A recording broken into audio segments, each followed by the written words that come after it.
नमस्कार, स्वागत है आपका बिहार समाचार में। लोकसभा चुनाव के नतीजे 4 जून को आने वाले हैं। उससे पहले बिहार की जनता के लिए कई बड़े ऐलान हो गए हैं। साथ ही 1 जून से गैस कनेक्शन बंद होने वाला है। आधार कार्ड और राशन कार्ड को लेकर भी बड़ी खबर है। तो वहीं किसानों के खाते में फिर से पैसे आने वाले हैं। किसानों के लिए सरकार ने बड़ी घोषणा कर दी। खेती करने के लिए 15 लाख रुपए किसानों को दिया जाएगा। साथ ही इस बार कौन चुनाव जीतने वाला है, कौन प्रधानमंत्री बनेगा, इसे तमाम खबरों पर बात करेंगे। तो आज की बिहार की और देश की बड़ी और काम की खबरों पर बात करने से पहले आपसे एक छोटी सी अनुरोध है, कृपया वीडियो को एक प्यारा सा लाइक अवश्य कर दीजिएगा। आपका लाइक करना ही हमारी मेहनत का फल होता है। बिहार वालों के लिए सबसे जरूरी खबर, यदि आपने ये काम 31 मई तक नहीं किया तो अब आपको गैस का सिलेंडर नहीं मिलेगा। गैस कनेक्शन से आपका नाम भी हमेशा के लिए काट दिया जाएगा। देखिए, बस कुछ ही घंटों का समय बचा है। यदि आपको भी उज्ज्वला योजना के तहत गैस कनेक्शन मिला हुआ है तो आपको ई-केवाईसी करवाना होगा। जिन्होंने ई-केवाईसी करवा लिया है उनका तो ठीक है, और जो लोग अभी तक नहीं करवाए हैं वे लोग 31 मई तक हर हाल में करवा लीजिए, वरना 1 जून से गैस कनेक्शन खत्म हो जाएगा और बाद में आपको ना तो गैस सिलेंडर मिलेगा और ना ही कनेक्शन को दोबारा चालू किया जाएगा। पहले इसके लिए 31 दिसंबर तक ही लास्ट डेट था, बाद में 31 मई तक समय बढ़ा दिया गया और अब बस कुछ ही घंटे बाकी हैं। ई-केवाईसी चाहे आप ऑनलाइन भी कर सकते हैं या फिर जिस गैस एजेंसी से आपने गैस लिया है वहां जाना होगा। जिस महिला के नाम पर गैस कनेक्शन है उनको जाना होगा। वहां बायोमेट्रिक यानी फिंगरप्रिंट के आधार पर ई-केवाईसी प्रक्रिया पूरी होगी। आधार कार्ड और पासबुक को लेकर जरूर ही जाइएगा। बिहार के साथ देश के किसानों के लिए बड़ी खबर है। किसानों के खाते में फिर से 2-2 हजार रुपए आने वाले हैं। देखिए, लोकसभा चुनाव का 4 जून को रिजल्ट आ रहा है। उसके अगले 1 से 2 दिन में किसानों के खाते में 2-2 हजार रुपए भेज दिए जाएंगे। चाहे मोदी जी अगला प्रधानमंत्री बने या ना बने, चाहे मोदी जी चुनाव जीते या ना जीते, लेकिन किसानों को हर हाल में पैसा मिलेगा। और इसलिए मोदी जी ने 17वीं किस्त की राशि का पैसा जो है वो अभी ही ट्रांसफर कर दिया है। लोकसभा चुनाव के रिजल्ट से पहले पैसा ट्रांसफर कर दिया गया। अब करीब 12 करोड़ किसानों के इंतजार की घड़ियां खत्म हो गई है। अब रही बात कि किसानों को आखिर कब मिलेगा पैसा, तो देखिए अभी घोषणा हो गई है कि जून के पहले सप्ताह में किसानों के खाते में पैसे भेज दिए जाएंगे। हाँ, अभी भी कुछ किसान ऐसे हैं जिन्होंने अभी तक ई-केवाईसी नहीं करवाया है, तो जो लोग ऐसे हैं उनको पैसा नहीं मिलेगा। 31 मई तक का इनको समय दिया गया है ई-केवाईसी करवाने का। ई-केवाईसी करवा लीजिएगा, तभी जून के पहले सप्ताह में 2-2 हजार रुपए मिलेंगे।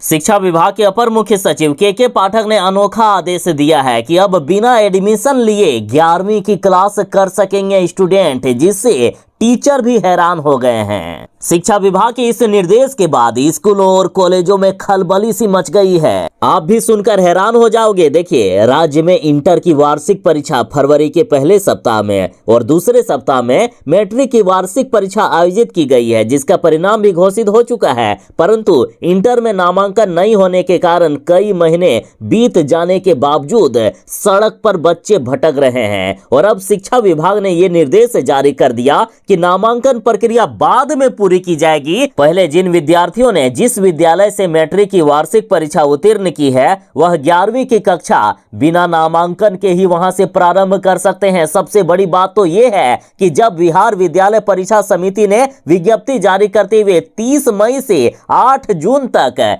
मासिक परीक्षा का कैलेंडर भी जारी कर दिया है। कई विद्यालयों के प्रधानों ने इस आदेश पर आश्चर्य व्यक्त करते हुए कहा कि मैट्रिक पास करने के बाद अगर नामांकन ही नहीं हुआ है तो हम ये कैसे तय करेंगे कि हमारे यहाँ कितने छात्र आर्ट्स में, कितने साइंस में और कितने कॉमर्स में नामांकित होंगे। और बिना नामांकन, बिना पढ़ाई आखिर कितने छात्र किस संकाय में परीक्षा देंगे, ये तय करना मुश्किल हो रहा है। और कई बार तो ऐसा भी होता है कि सीबीएसई के माध्यम से मैट्रिक पास करते हैं और वो भी इंटर की परीक्षा बिहार विद्यालय परीक्षा समिति से करते हैं। तो आखिर उन लोगों का क्या होगा, वे कैसे एडमिशन करेंगे? अब बताइए, ऐसे आदेश जारी कर रहे हैं के पाठक।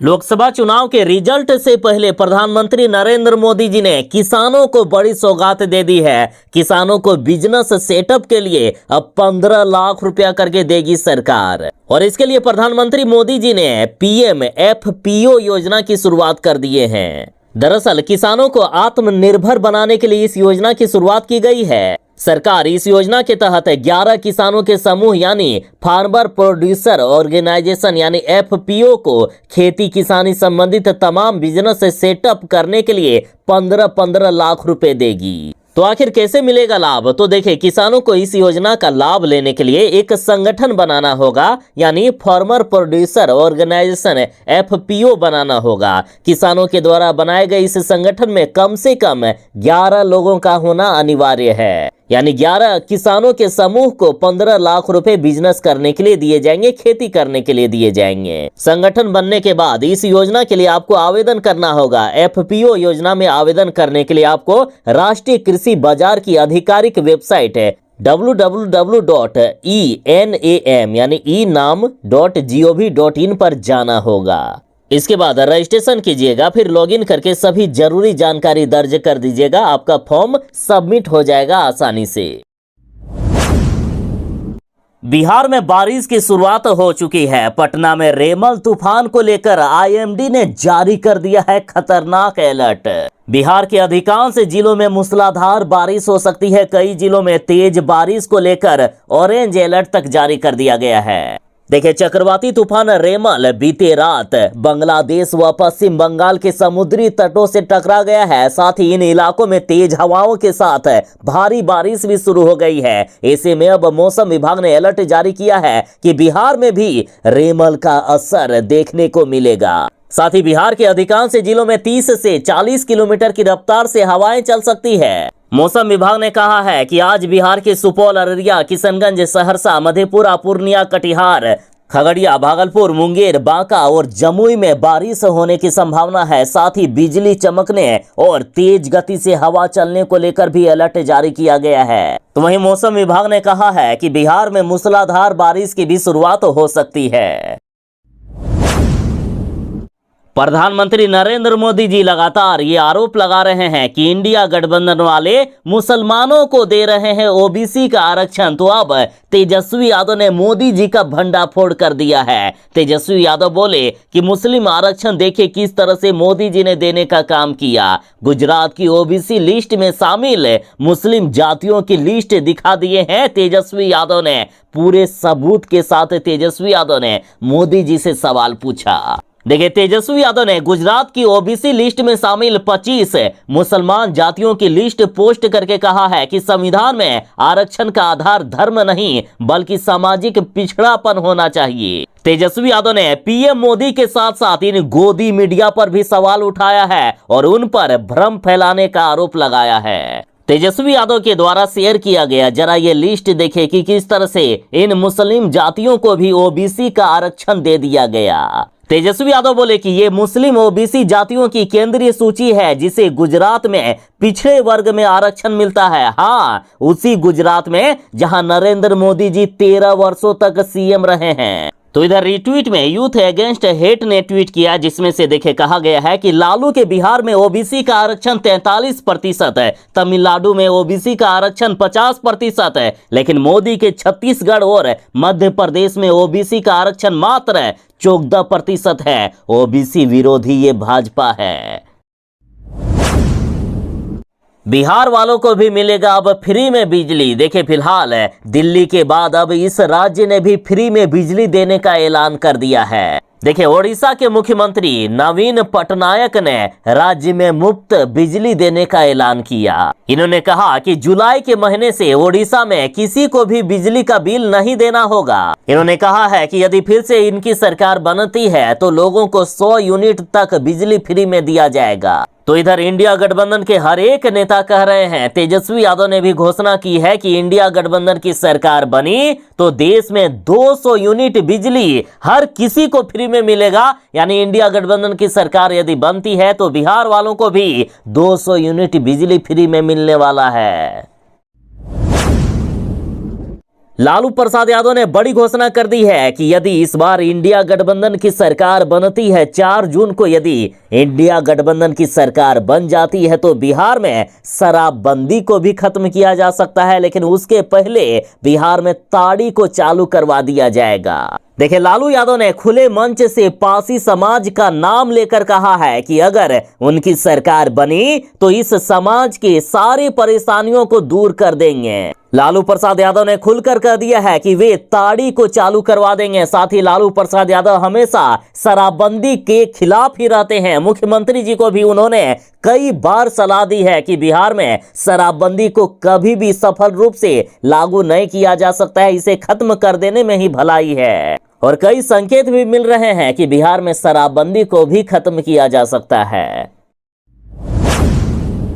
बिहार की जनता के लिए मुख्यमंत्री नीतीश कुमार जी ने पत्र लिखा है और लालू राबड़ी राज की याद दिलाकर जदयू के पक्ष में वोट देने की अपील की है। मुख्यमंत्री जी ने लिखा कि प्रिय बिहार वासियों, आपको याद होगा कि वर्ष 2005 से पहले की सरकार ने बिहार को किस हाल में पहुंचा दिया था। बिहार का खजाना खाली था, सड़क, बिजली, स्कूल, अस्पताल जैसी बुनियादी सुविधाओं पर कोई बात करने वाला नहीं था। घोटाले, अपराध, अपहरण, हत्या, डकैती, नरसंहार, माफिया राज इत्यादि बिहार की पहचान बन चुके थे। उद्योग धंधे बंद हो गए थे। अपराधियों के डर से व्यापारी कारोबारी बिहार में पलायन कर गए थे। और तो और डॉक्टरों को भी फिरौती के लिए अपहरण कर लिया जाता था। बिहार वासियों को देश दुनिया में अपमान झेलना पड़ता था। फिर 2005 में बिहार की देवतुल्य जनता ने एनडीए सरकार को मौका दिया और हमने बिहार को अराजकता और अव्यवस्था से बाहर निकालकर उसे विकास की राह पर ले जाने का संकल्प लिया। हमने बिहार के लिए अपना सब कुछ न्यौछावर कर दिया। बिहार को उसकी खोई हुई गरिमा वापस मिली। आज बिहार का परचम देश दुनिया में लहरा रहा है। हमने आपसे 10 लाख सरकारी नौकरी और 10 लाख रोजगार देने का वादा किया है, जिसे हम पूरा करेंगे। हम आपको विश्वास दिलाते हैं कि आगे भी लाखों लोगों को सरकारी नौकरी और रोजगार देते रहेंगे। महिलाओं के लिए, लड़कियों के लिए भी और भी योजनाएं लेकर आएंगे। गरीबों को, किसानों को हर हाल में हम वैसी सुविधा देंगे जो कोई भी राज्य नहीं दे पाएगा। इसलिए आप अपना वोट एनडीए प्रत्याशी को ही दें, जदयू को ही दें। भले ही लोकसभा चुनाव के नतीजे 4 जून को आने वाले हैं, लेकिन अभी से ही एनडीए वालों ने अपनी हार मानना शुरू कर दिया है। एक तरफ जहां इंडिया गठबंधन के हर एक नेता ये दावा कर रहे हैं कि हम 300 से भी ज्यादा सीट से जीतने वाले हैं, जबकि मोदी जी और बीजेपी के तमाम नेता जो 400 पार लाने का दावा ठोक रहे हैं, तो देखिए खुद नीतीश कुमार की पार्टी जदयू के विधायक ने कह दिया है कि प्रधानमंत्री नरेंद्र मोदी का पावर इस बार घट गया है। खुद एनडीए गठबंधन ने कहा है कि इस बार मोदी जी को जनता उतनी पसंद नहीं कर रही है। देखिए, जदयू विधायक गोपाल मंडल ने कहा है कि बिहार में एनडीए मुश्किल से 32 सीट ला पाएगा, 40 नहीं ला पाएगा इस बार। साथ ही गोपाल मंडल ने यहां तक कह दिया है कि बीजेपी इस बार 400 पार भी नहीं ला पाएगा। इन्होंने कहा है कि इस बार मोदी जी का प्रभाव गिर गया है। इन्होंने कहा कि हम सत्य बोलते हैं, झूठ तो हम बोलते ही नहीं हैं। इन्होंने कहा कि नरेंद्र मोदी अगर देश के लिए अच्छा काम किए होते तो 40 सीट मिल जाता है बिहार का, लेकिन देश के लिए वे अच्छा काम नहीं किए होंगे तो 40 सीट नहीं मिल पाएगा। और इस बार नरेंद्र मोदी का प्रभाव घट गया है, इसलिए इस बार इनका 400 पार लाना मुश्किल है।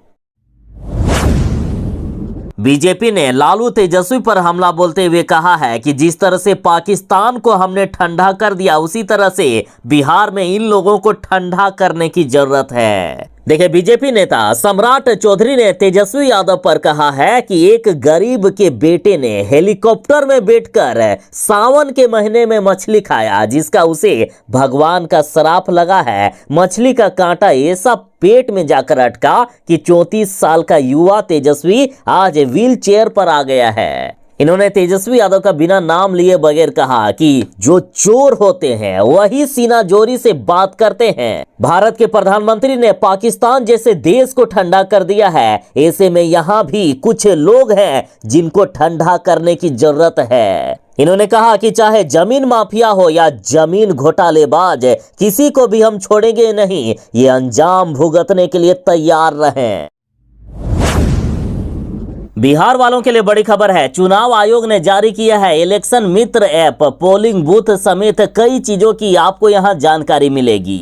देखिए, राजधानी पटना में 7वें चरण में मतदान होना है। इसको लेकर मतदान की तारीख 1 जून तय की गई है। और इधर पटना जिला प्रशासन ने इलेक्शन मित्र ऐप के साथ व्हाट्सएप चैट बोट का भी शुभारंभ कर दिया है। इस ऐप को गूगल प्ले स्टोर से आप डाउनलोड भी कर सकते हैं। इसमें मतदान केंद्र की जानकारी, मतदान केंद्र तक पहुंचने का रास्ता, मतदान केंद्र पर उपलब्ध सुविधाएं, जिला नियंत्रण कक्ष, वोटर हेल्पलाइन ऐप आदि की जानकारी उपलब्ध है। वहीं आप जिला प्रशासन पटना के WhatsApp chat bot number note कर लीजिएगा 7480888493 पर आप हाय या हेलो टाइप करके मतदान से संबंधित सभी आवश्यक जानकारी प्राप्त कर सकते हैं। और हाँ, वीडियो को ज्यादा से ज्यादा शेयर कर दें ताकि सभी लोगों तक ये जानकारी पहुंच जाए।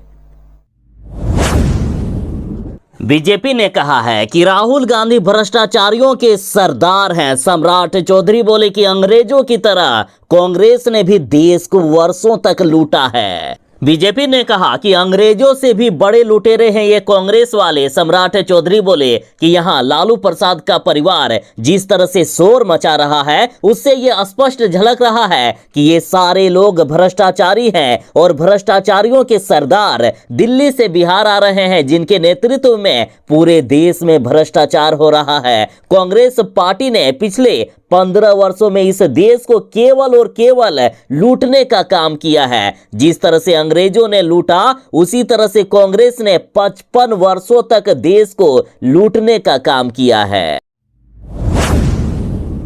बिहारियों के लिए बड़ी खबर है। देखिए, पटना यूनिवर्सिटी की सभी परीक्षाएं 28 मई से स्थगित कर दी गई है और इसके लिए कुलपति का आदेश भी आ चुका है। देखिए, बड़ी खबर है कि पटना यूनिवर्सिटी की 28 मई से होने वाली सभी परीक्षा को अपरिहार्य कारणों से स्थगित कर दिया गया। पटना यूनिवर्सिटी के कुलपति ने ये आदेश जारी किया है और अगली सूचना तक ये आदेश लागू भी रहेगा। बता दें कि सोमवार को एक छात्र की हत्या कर दी गई। 8 की संख्या में आए बदमाशों ने पीट कर मौत के घाट उतार दिया इस छात्र को। उसके बाद ये बड़ा फैसला लिया गया है। बताया जाता है कि छात्र परीक्षा देकर कॉलेज से बाहर निकल रहा था, इसलिए आने वाली सभी परीक्षाओं को अभी स्थगित कर दिया गया है।